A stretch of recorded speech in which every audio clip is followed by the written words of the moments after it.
My name is Emma. I am 26 years old. I live in a quiet town with many trees. It looks peaceful from the outside, but inside, my heart is heavy. Every morning, I wake up with a deep breath. Every night, I whisper to myself, "You are still here." My life has not been easy.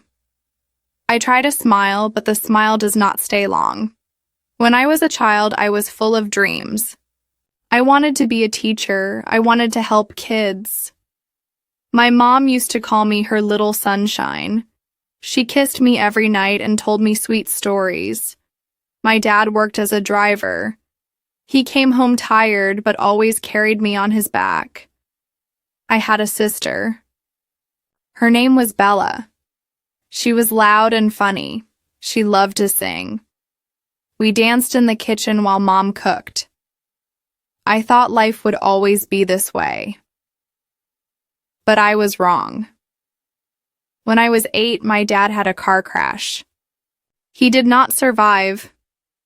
I did not understand death then. I waited at the window for days. I thought he would come home. But he never did. Mom cried every day. She tried to be strong, but sadness was bigger. She stopped cooking. She stopped singing. Bella and I ate toast every day. I started washing dishes and helping Bella with homework. I was just a child, but I had to grow fast. When I turned 12, Mom got very sick. She stayed in bed all day. Her eyes were tired. One day she said, "Emma, you are brave. Take care of your sister." That night, she closed her eyes and never opened them again. A neighbor called a social worker. Bella and I were sent to live with our aunt. Her name was Carla. At first, she smiled and gave us cookies. But that did not last. Aunt Carla was cold. She did not like noise. She shouted if we laughed too loud. She said we were a burden. She made us clean everything. If I missed a spot, she hit my hand with a wooden spoon. I never told anyone. I just held Bella close. When I turned 15, I started a job at a small cafe. I washed dishes and cleaned tables. I liked being away from home. The owner was kind. She gave me leftover cake sometimes. One day, a boy came in. His name was Leo. He ordered tea and said, "You look tired. Are you okay?" I didn't answer, but he smiled anyway. He came every week. Slowly, we talked. He made me laugh again. I forgot pain for a little while. When I was 17, I left Aunt Carla's house. I ran away with Leo. He said, "We will make a new life." I believed him. He found a tiny room for us. We had one bed, one pan, and no money. But I felt free. For a while, I was happy. We danced in the rain. We ate noodles at midnight. I told Bella I would come back for her one day. I still believed in hope. But hope started to fade. Leo lost his job. He stayed in bed all day. He got angry when I spoke. One day, he threw a cup across the room. Another day, he pushed me hard. I cried and said, "Why?" He said, "You should be thankful I'm still here." I thought love meant pain. I thought I had to stay. Then one day, I felt sick. I went to a clinic. The nurse said, "You're pregnant." My heart stopped. I was scared. But I also smiled. I thought, maybe a baby will change him. It didn't. He got worse. He said, "It's not my baby." He shouted and broke the table. One night he slapped me. I fell to the floor and held my stomach. I was afraid for my child. The next day, I went back to the clinic. The nurse gave me a paper. It said Women's Safe House. That night, when Leo was asleep, I took my bag and left. The shelter was small but safe. Other women were there. Some cried, some just sat quietly. But they all knew my pain. I stayed there. I gave birth to a baby girl. Her name is Hope.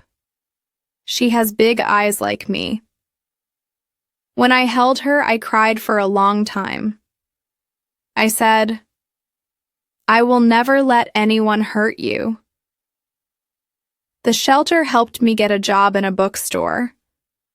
I love books. The smell, the stories, the quiet. Every evening, I came home to Hope. She smiled when she saw me. Her smile kept me going. One day, a man walked into the bookstore. He bought a book about stars. The next day, he came again. His name was Ben. He said, "I like your calm." I laughed. Nobody ever said that before. Ben came often. He talked about small things. He never asked about my past. He never pushed. One day, he said, "Can I walk you home?" I said, "Only to the gate." He nodded and said, "That's enough." We walked slowly. I looked at the sky. It was soft and blue. I felt something new. Peace. Weeks passed. I told Ben my story. He listened. He did not look away. He said, "You are strong, Emma. You are still standing." I cried in front of him. Not from pain, but from healing. Hope turned too. She sang little songs and called me Mama. She laughed when I tickled her feet. She was my light. One afternoon, I got a message. It was from Leo. "I want to see my daughter," it said. My hands shook. I showed it to the shelter. They said, "You are not alone. We will help." I spoke to a lawyer. I told her everything. She said, "You have rights." I believed her. Later, I told Ben.